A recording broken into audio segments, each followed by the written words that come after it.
మిత్రులారా, స్నేహితులారా, రైతాంగ కుటుంబ సభ్యులారా, మీ అందరికీ లక్షలాదిగా తరలివచ్చిన మీతో పాటు రాష్ట్ర వ్యాప్తంగా చూస్తున్నటువంటి అనేక మంది ప్రజానికానికి కొన్ని విషయాలు స్పష్టంగా ఈ సభ నుంచి చెప్పాలనేటువంటి ఒక చిన్న ఆలోచన మాకు. ఈ రాష్ట్రంలో మహిళలని మహాలక్ష్ములుగా చూడాలని, పూజించాలని ఈ రాష్ట్ర ప్రభుత్వ లక్ష్యం, ఆకాంక్ష. రైతుని రాజులుగా చూడాలని, గౌరవించాలని మా అందరి ఆశ, ఆకాంక్ష.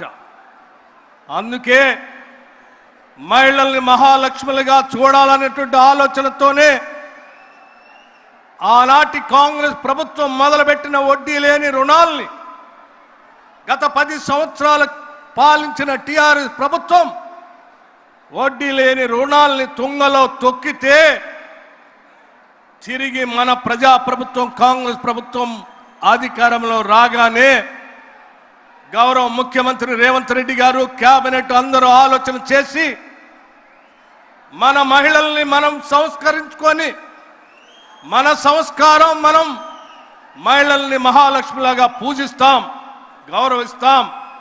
అటువంటి మహిళల్ని ఆర్థికంగా ఎదగటం కోసం ఎన్ని ఇబ్బందులున్నా తిరిగి వడ్డీ లేని రుణాల్ని, ఆ పథకాన్ని రాష్ట్రంలో మొదలు పెట్టాల్సిందే అని చెప్పటమే కాకుండా సంవత్సరానికి 20,000 కోట్ల రూపాయలు, సంవత్సరానికి 20,000 కోట్ల రూపాయల లెక్క 5 సంవత్సరాలకి 1,00,000 కోట్ల రూపాయలు మహిళలకి బ్యాంకుల ద్వారా లింకేజ్ చేసి రుణాలు ఇప్పించే కార్యక్రమం చేపడతామని చాలా స్పష్టంగా ప్రకటించడమే కాదు, కేవలం 2.5 సంవత్సరాల్లో ఈ రాష్ట్రంలో ఉన్నటువంటి కోట్లాది మహిళలకి 67,000 కోట్ల రూపాయలు ఇప్పటికే వడ్డీ లేని రుణాల్ని బ్యాంకు లింకేజ్ ద్వారా మహిళలకు అందించడం జరిగిందని చెప్పడానికి చాలా సంతోషిస్తా ఉన్నాం. అంతేకాదు, వడ్డీ లేని రుణాల పరిమితిని 5 లక్షల నుంచి 10 లక్షలకి పెంచాం. రాష్ట్ర వ్యాప్తంగా మహిళలందరూ కూడా ఉచితంగా బస్సులో ప్రయాణం చేసేటువంటి ఒక మహాలక్ష్మి ఆర్టీసీ బస్సు ఉచిత ప్రయాణాన్ని కూడా పెద్ద ఎత్తున ఏర్పాటు చేశాం. రాష్ట్రంలో ఉన్నటువంటి మహిళలు కోటీశ్వరులుగా మారటానికి వ్యవస్థలో అందుబాటులో ఉన్న ప్రతి అవకాశాన్ని కూడా వ్యాపారవేత్తలుగా మార్చడానికి రాష్ట్ర ప్రభుత్వం మహిళలకి అన్ని వేళలా అందుబాటులోకి వచ్చేటట్టుగా చేసే కార్యక్రమం మీ అందరికీ తెలిసిందే.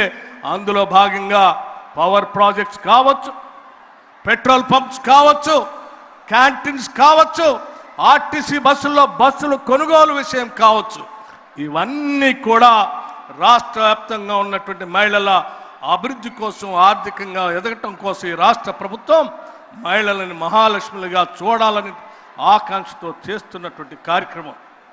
అందుకే రాష్ట్ర వ్యాప్తంగా ఉన్న మహిళలందరినీ మీరందరూ ఎదగాలి, కోటీశ్వరులుగా మారాలి అనేదే మా ప్రభుత్వ లక్ష్యం, ఆశ, ఆకాంక్ష కూడా. అలాగే వ్యవసాయ రంగం విషయానికి వస్తే, వ్యవసాయం వృత్తి కాదు, వ్యవసాయం అది మన సంస్కృతి, మన జీవన విధానం. వ్యవసాయం మీద రాష్ట్ర ప్రభుత్వం ఇచ్చేటువంటి సంక్షేమ కార్యక్రమాల పేరు మీద ఇచ్చే నిధులు ఉచితాలు కాదు. అది రాష్ట్రానికి వచ్చేటువంటి స్థూల ఉత్పత్తి ఆదాయానికి కావలసిన పెట్టుబడులుగా రైతాంగ సోదరులకి రాష్ట్ర ప్రభుత్వం రైతు భరోసా పేరు మీద పెద్ద ఎత్తున నిధులు ఇస్తూ ముందుకు పోతా ఉన్నాం. ఇది మామూలు విషయం కాదు. ఒక్కసారి ఆలోచన చేయండి మిత్రులారా.